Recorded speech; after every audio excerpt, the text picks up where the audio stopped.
rendez-vous compte, nous sommes journalistes tous les deux. Un confrère, et Dieu sait si, à d'autres moments, il n'a pas particulièrement été solidaire de Mediapart, s'est vu banni pour quelques jours d'une antenne de radio privée.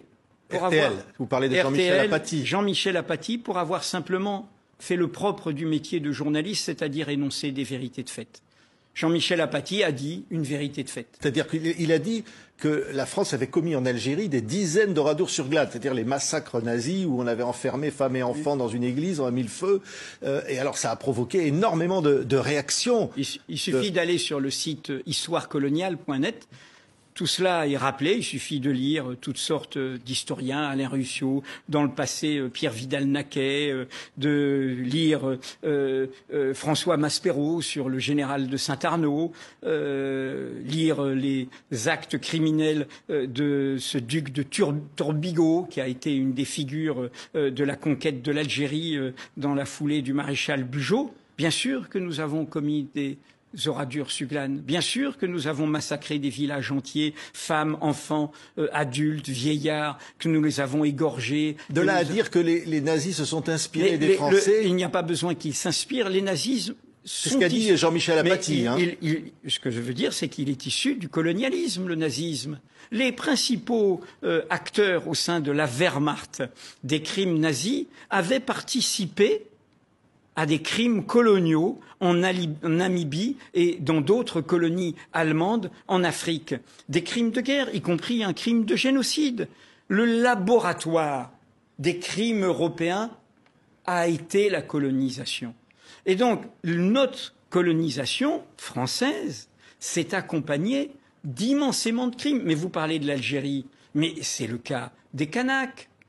C'est le cas de comment je raconte dans un autre livre comment je salue toujours Ataï, dont la tête a été rendue, car on gardait les têtes et on coupait les têtes, le chef de la révolte kanak de 1878. Ça a été le cas en Afrique, dans les colonnes qui ont fait la conquête de l'Afrique à la fin du XIXe siècle et du XXe siècle. Encore une fois, à partir du moment où vous êtes dans l'idée que vous êtes une civilisation supérieure, vous vous barbarisez. Mais il y a, même sans se tenir à la colonisation moderne, je raconte dans l'introduction de ce livre sur la Palestine, en comparant le mot Palestine au mot Haïti. Dieu sait si les malheurs d'Haïti, y compris sur TV5 Monde, vous en parlez, nous concernent. Vous savez, quand Napoléon, qui est premier consul encore, veut reconquérir Haïti, il envoie une armée, dizaines de milliers d'hommes.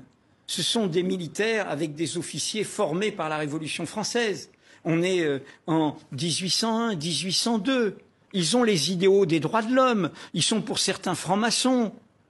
Et qu'est-ce qu'ils écrivent? Je cite les écrits de Leclerc, qui est un homme humaniste normalement. Il dit « Je suis désolé, mais il n'y a pas d'autre situation que de les exterminer tous au-dessus ».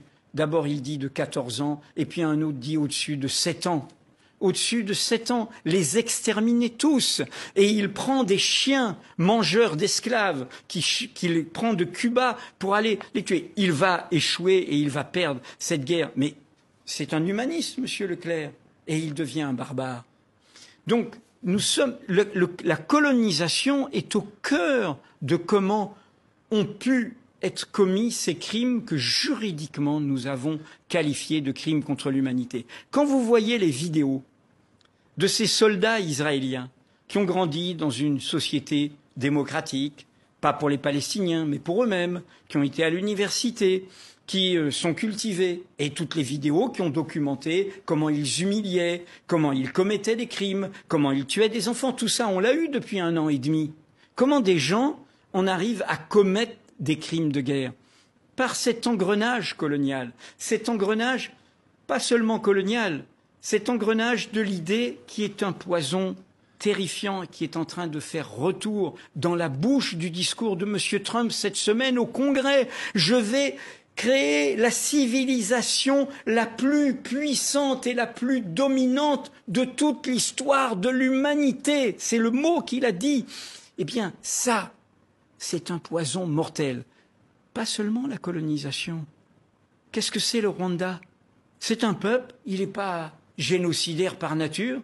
où on met un poison, les Hutus sont supérieurs aux Tutsis, et on le diffuse par des médias. La violence des mots, ça commence par des mots. Radio Mille Collines, ce sont des cafards, on doit les exterminer, ils doivent disparaître, et tout. Et du coup, quelques mois après, en 4 mois, à coups de machette, on va massacrer ses voisins. Nous sommes dans un moment, je le redis très solennellement, où il faut être au-dessus de nous-mêmes. Nous avons rendez-vous avec notre humanité. Nous avons rendez-vous avec notre propre survie, non seulement éthique, non seulement démocratique, mais y compris humaine, car cela nous développe.